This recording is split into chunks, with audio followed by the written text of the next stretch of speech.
بسم الله الرحمن الرحيم أدبن دين سلام يا دمانتين ميل والباء شوكتان ولكن مبارك هادي ومركل عيدين له كسود هذا برنامج كي فكرة دي بوك وأنا هو كسود هذا برنامج كي فكرة دي بوك إني مدة لقينا على كسود عين إن وأنا هلا في الريمي يوتيوب كا فيسبوك كا إنستغرام كا ميلا بدن بعد يجو صدرتين runtii mana qiyaasi karayo erayaan ku xabira ma garanayo qadarintii iyo jacaylka aad u haysaan barnaamijka fikradii book iyo weydiini warcelinba jacaylkiina hawada igu soo gaaray ardaynimo iyo hawlo kale jira uga baan hawada uga yara maqnaa waa isku dayay haduu Ilaahay yiraahdo hadda wixii ka dambeeyay halka ka sii wado walow aanan ballan qaadi karin inaan si joogta u wadi karayo hawlo jira ogood laakiin waxaan isku dayaa inaan bal sidii si yara dhaanta inaan idin la wadaago hadii Ilaahay yiraahdo maanta waxaan jeclahay inaan idin soo gudbiyo ama idin la wadaago book la yiraahdo The Laws of Human Nature oo buuga waa 600 iyo waxaan maleynayaa 600 book ka badan yahay buugaadu weyn Robert Greene baa qoray qoraal yiraahdo Mareykan book fara badan oo runtii ila 6 book buu leeyahay bestseller book aad u qiimo ah ay ka mid yihiin The 48 Laws of Power book tan ka akhriyay waxa kale oo ka mid ah book la yiraahdo Mastery oo runtii book tan ugu jeclahay book uu qoray Robert Greene aad buu xooga qoraa bini'aadamka iyo qofku sidoo awood u yeelan lahaa bini'aadamka kale u fahmi lahaa laakiin booktiisa oo dhan waxaad isleedahay boogan marka laga reebo boogan Mastery oo kaga warramayo qofku sidoo qof ku noqon lahaa waxa shaqada uu qabanayo qofka ugu sareeya sidoo ugu wanaagsan uu qabta sidoo uu noqon lahaa ka warramaya qofku sidoo master uu noqon lahaa علمي كستا فيلد كستا قيب كستا nolosha kamida fanni kasta nolosha kamida saad ugu noqon lahayd qof ma aragtay master ku ah laakiin buugan The 48 Laws of Power wuxuu kaga warramayaa ilaa 18 qaanuun ugu tilmaamayo xeer oo leeyahay bini'aadamka waa lagu qiimeyn karayaa ama bini'aadamku dabcigiisu u badan yahay wuxuu leeyahay sida uu qabo bini'aadamku dabcigiisa ma aha sophisticated ma aha oo wax fudud hadaad eegto parents ay ku soo baxayso marka wuxuu leeyahay bini'aadamka dabcigooda waa buug ku baraya bini'aadamka dabcigiisa ku baraya waxyaabaha aad ka baran karayso waxa kamid ah adigu saad isku akhriyi kari lahayd saad adigu isku baran kari lahayd emotionskaaga la hawiyada saad u akhriyi kari lahayd qaybahaaga madow qof waliba wuxuu leeyahay meelo iima ay fara badan buu leeyahay iimahaaga saad u akhriyi kari lahayd bini'aadam kale saad u akhriyi kari lahayd xoog wuxuu ku saarayaa si uu u macneeyo bini'aadamka habdhaqankiisa bugan oo kale dadka psychology-ga barta oo kale cilmi nafsiga dadka barta dadka ku cusub ma meel ay ka bilaabaan waayo aragti wuxuu u badan yahay isaga iyo ninkii ragii asaasay aragtida galbeedka marka laga hadlayo cilmi nafsiga ku aadan Freud waxay aaminsan yihiin bini'aadamku inuu negative ku badan yahay ama in bini'aadamku qaybta negative-ka fitrada halka diinta islaamku anagu aan aaminsanahay bini'aadamku fitradoodu inay wanaagsan tahay fitra ahaan laakiin iyagu waxay aaminsan yihiin fitrada bini'aadamku inay negative ku badan tahay oo bini'aadamku wax badan oo aan iska bedeli karin ay jirto aragti noocaas uu qaba laakiin waa buug runtii buugiisa oo dhan waa buug aad wax looga faa'iideeyo oo bini'aadamka dabcigiisa iyo qofka laftirkiisa uu ku garan karayo qaybihiisa mid qof walba iima ayuu leeyahay emotionskiisa inuu akhriyo karayo la hawiyadiisa si strategically inuu u eegi karayo dhacdooyinka iyo habdhaqanka bini'aadamka iyo sida ay tafaaculayaan oo kale iyo xidhiidhkooda inuu qofka akhriyi karayo qofku inuu soo is akhriyi karayo marka waa buug runtii aad u qiimo badan arrimaha 600 buug weeyaan inaad akhrisaan baan runtii jeclaan lahaa كان كتل مع حركة دوران كسوقاته وحكم بدا حير ugu magac daray the law of irrationality wuxuu bani aadamku waxay soo haystaan inay yihiin dad rational ah dad aanay xukumin laxawiyadooda laakiin aqligooda adeegsada dad ka fakara oo ka baaraandaga wax kasto dhacaya laakiin bani aadamku dabci ahaan waxa xakameeya oo aad aanan ku baraarugsanayn emotions keena in ka badan inta aan ka fikirin ama si kale aan yiraahdo in ka badan inta aan dhacdooyinka nololeed iyo sida aan nolosha ula falgalayno marar badan inta aan ka fikirno waxa ka badan inta dareemadeena iyo laxawiyadeena ay xambaaraan oo ina hogaanshaan waxaan la yiraahdaa bani aadamku marka laga hadlayo qofka bani aadamku aqoonta uu leeyahay naftiisa uu leeyahay hal yiraahdaa qofku sida basasha oo kale ilaa laba saddex lakab loo kala qaada lakabkooda waxa qof marka la yiraahdo kuma tahay inuu ku oran inuu markii waxay u badantay inuu ku yiraahdo waxaan ahay waarag waxaan ahay reerkii ku dhashay inuu ku sheego meeshuu degay inuu ku sheego aqoonta heerku ka gaaray inuu ku sheego staraska nolosha heerku ka gaaray inuu ku sheego ganacsi inuu leeyahay dul lacag leeyahay gobolkiisa gobolku ka soo jeeday magaalada degan yahay arimaas inuu ku sheego laga yaabo qofku u badan tahay laakiin waxa la yiraahdaa dadku heerka waxa ka gudba qolo kale oo aqoon u yeeshay laxawiyadooda waa heerka labaad waa layerka labaad qofku isku ogaan karay inta hore oo dhan waa uun waxyaabo aad kasbatay ama iyo meelaha aad ku nooshahay iyo experienceskaga laakiin daatada qofka adigu aad tahay kama turjumayso layer ka dambeeya ama lakabka ka sareeya kaga dhow aan dhig xaga qofka inuu ogaal isu sii yeesho waxa weey markuu aqoon qofku u yeesho laxawiyadiisa markuu garto caadadiisa halkay ka timaado xilliyada waa caroodo xaaladaha caadadiisa abuura markuu garto farxadiisa halkay ka timaado murugadiisa iyo the emotions kan laxawiyadan kumanaanka ah markuu aqoon ogaal u yeesho oo garanayo halkay ka imanayaan xilliyada dadka u keena ilaha laxawiyadooda meelaha iska bedelaan iyo waliba wacaalka uu ka helayo xogta inuu ku manage gareyn karayo ama ku maareyn karayo laxawiyadiisa iyo dareemadiisa inuu ku maareyn karayo si uu si saxiixa bani aadamka hab dhaqan wanaagsan oo la dhaqmi karayo uguna falcelin karayo hab dhaqankooda haduu xun yahay xitaa si wanaagsan uga falcelin karayo not only that in uu nolosha iyo dhacdooyinka ku maaragtay kula falgali karayo aragti togan aragti wanaagsan oo aanay hogaaminaynin laxawiyadiisa levelka ama layerka lakabka taa ka sii sareysay qofku marka la leeyahay aqoon buu naftiisa u leeyahay qofku markuu afkaartiisa markuu ogaal u yeesho maxaan uga jeedaa yani qofku inta sanadkii waxa la yiraahdaa maalintii ilaa 60-70 kun oo fikradood baan ku fakirnaa 70 kun ilaa 60 ilaa 70 kun imadana kamid waa negative boqolkii ilaa 70 ilaa 80 bay yiraahdaan saynisyahanadu way taban yihiin marka imadana kamid aragtiya fikradaha taban thoughtska taban saameyn bay ku leeyihiin aad u weyn nolosheena iyo sida nolosha ula falgalayno marka ogaal markuu qofku u yeesho thoughtskan waayo fikradaha maskaxda kumanaan 60 ilaa 70 kun fikradeeda inuu dhashaa maalinkii ama inagu soo laalaabta waayo way inagu soo laalaabtaan kaliya inaguma dhashaan mar badan waa wax joogto ah oo maskaxdeenu oo kaydo oo hayse weeyaan waxa la yiraahdaa qofka hadii toolaq loo xanaa sababa waxa kamida qofka hadaan wax xog badan qaadan environment uu ku nool yahay bi'ada ku nool yahay aanu ka dhaxdhax bixin wax badan wax akhrin wax badan oo positive iyo aqoon aanu dhageysan saaxiibo saameyn wanaagsan aanu yeelan waxa dhici karaysa in intii uu ku soo laabanaysa 6 bilood ee u dambeysay waxa laga yaabaa qofku inuu ku fikiro hab fikir ama fikrado isu eg oo taban inuu ku fikiro marka qofku ogaal u yeesho afkaartiisa way afkaartu waa waxa saameeya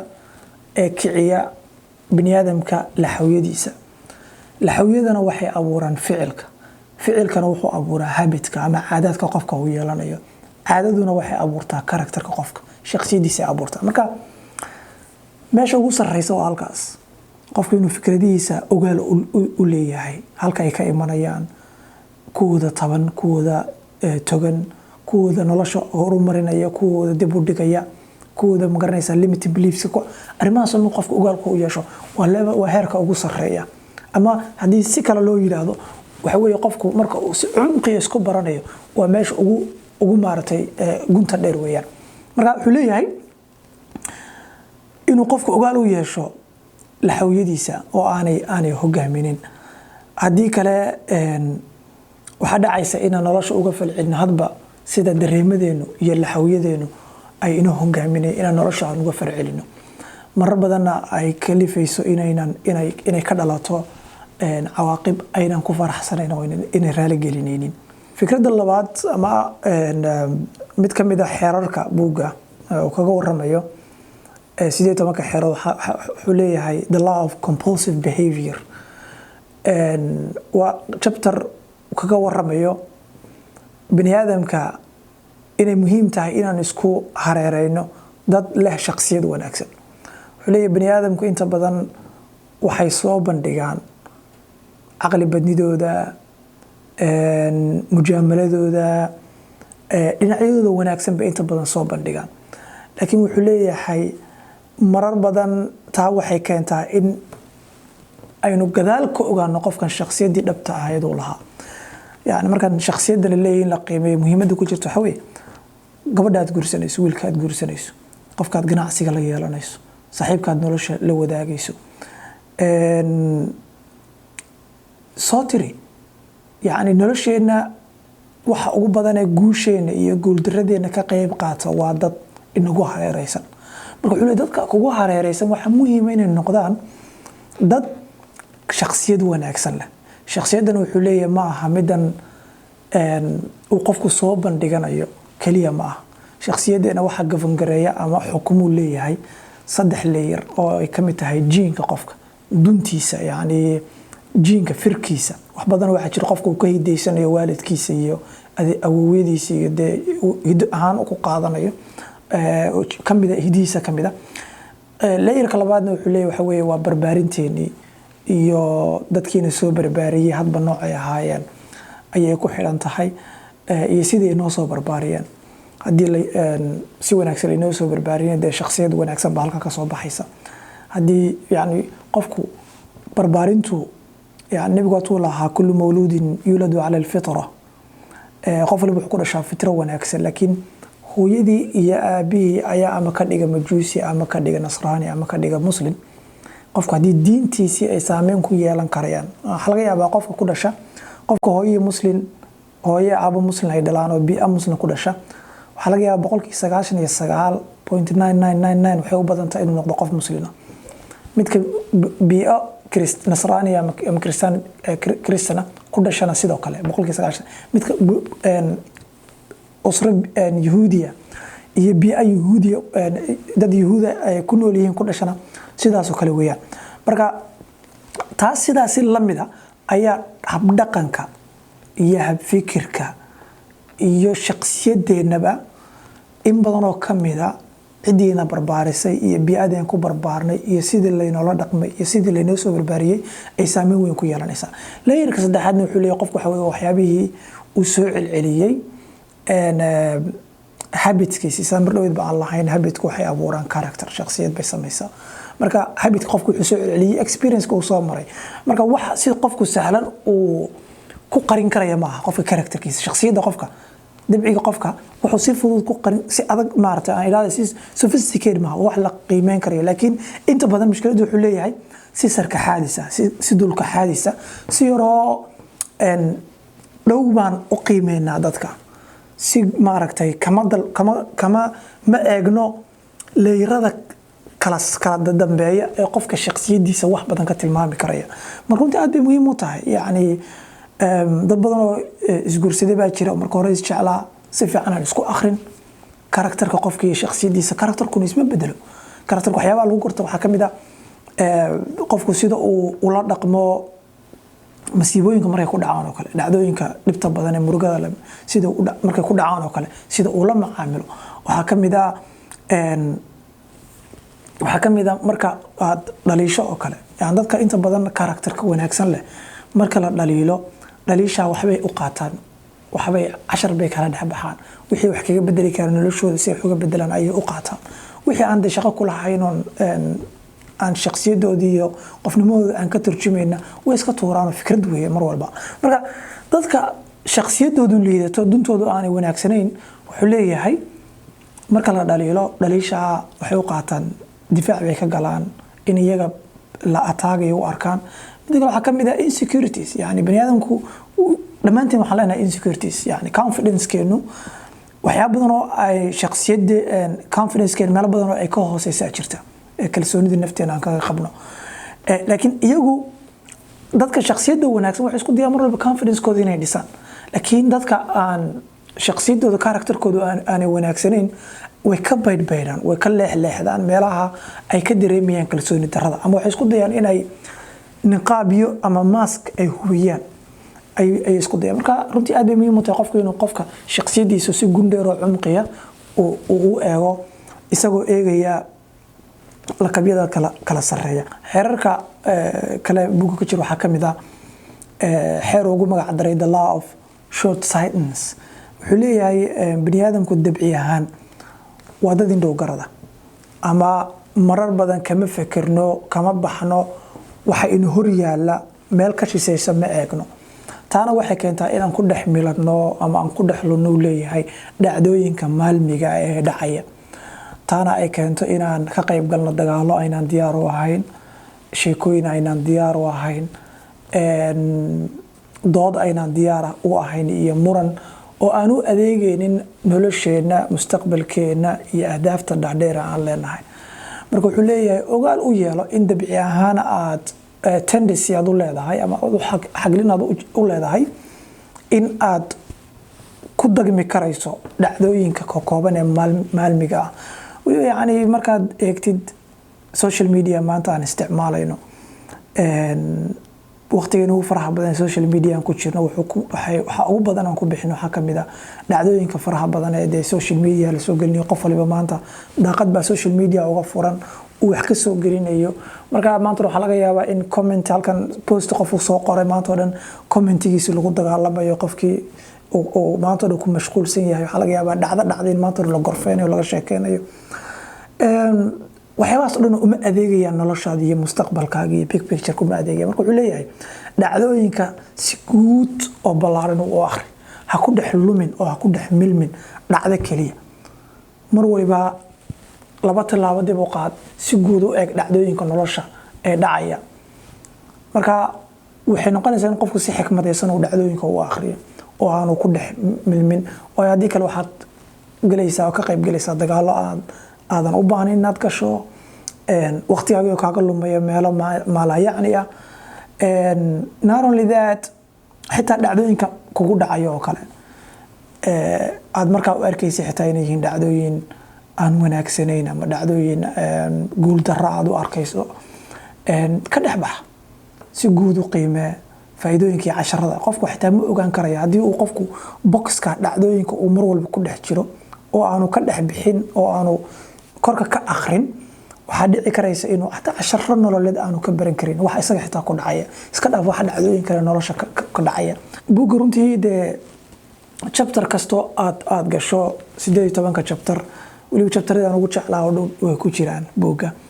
idinkan idin deenaya inaad akhrisaan chapter kasta ama fikrad kasta oo tiraahdo ka hadal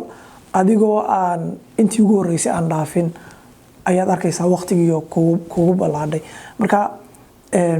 ana waqtiga noo beekhaaminaya awgeed waxaan jeclahay buugga inaad dhex gashaan oo aad akhrisaan isagoo audio ah ama cod ah ayuu ku jira YouTube-ka I think waxaan malaynayaa 12 saacadood oo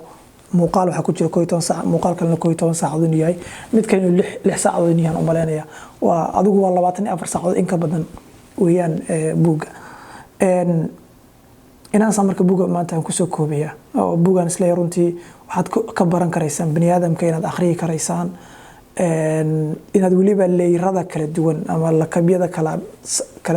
kala dambeeya ee bani'aadamku shakhsiyadooda ay ka kooban tahay inaad baran karayso bani'aadamka sida loo akhriyo aad baran karayso laftaada laftirkaas aad isku akhriyi kar lahayd afkaartaada iyo habdhaqankaaga iyo emotionskaaga laxawiyadaas aad u akhriyi kar lahayd aad ka baranayso waa buug runtii aadan fadhi iyo laba ku dhameyn karayn waa buug aad u weyn 600 in ka badan oo buug weeyaan waxyaabaan ku jeclahay buugan chapter kasta ka waramayo ama xeer kasta ka waramayo 18 xeer dhinacii bini'aadam kale iyo saad u akhriyi kar lahaydna oo ku tusaya adiguna ma ilaaway wuxuu leeyahay yani coinka dhinaca kale xaway adigu laftirkaaga waxa laga yaabaa inaad leedahay waxa kamid ah enviga kamid ah yani xasadka labada dhinac waad u dagan tahay arrimo badan buu ka sheekeynaya buugan yani ninka carshaynin waxaan jeclahay inaad akhrisaan inaasan buug soo gabagabeynaya hadduu ilaahay yidhaahdo oo wada soconayna buug kale insha allah aan idila wadaagi doonana way jiraan hadduu ilaahay yidhaahdo barnaamijteeni kale dib baan soo celinaynaa insha allah wixii codsiya wixii commentiya wixii maaragtay naqdina laftirkeeda waan soo dhaweynaya xagga hoose ku commenti garaya aad baad u mahadsantihiin jacaylkiin iyo maaragtay qiimiyaad barnaamijka aad u hayseena runtii iyo soo jeedinteeda aad baan runtii idinkaga mahad celinaya aad baan salaamaya asalaamu calaykum waraxmatullaahi wabarakaatu